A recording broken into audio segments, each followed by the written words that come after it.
था की लाकदौरिबा तांग कुनमाथोइदगिना कुनतरुक फावा पेन डाउन स्ट्राइक तौरगनी हाइना lecturers association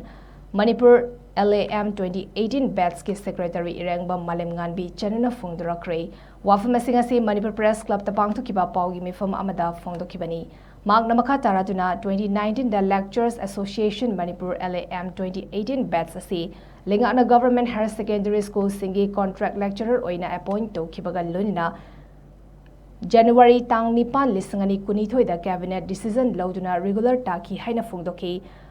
regulation ki order aduda 2023 ki April tang amada regular pay pigani haina phongdokrabasu chai ahum helaba fawba regularization ki pending process lotion dabana maram oiraga hauzik fawba regular pay pidri haina phongdoki state asigi awaba fibam yengduna oza singna duty lab tuna makal amadagi protest toba leitri amadi contract salary asisu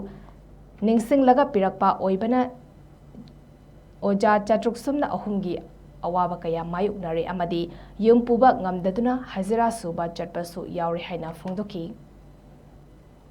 matam gi oina laingakna akhoi da pibirakpa akhoi da assign tawbirakpa duties punamaksu akhoi na matam chana angthok charaga makoina haiba punamak illaga laksaba lecturers naktani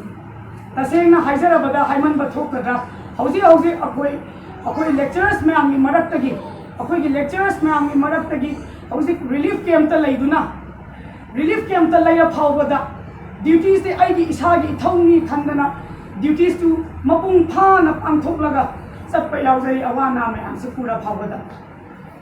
masi phawbada 603 lecturers me amna tungi yumbi oigadariba satra me ambu sem sana bo hona pada akoina Kumpam mamabu handana tulok chahi kya phangdrabasu akoi tulok phangdrabasu akoi ki service regularization ki pending process pibi jagasu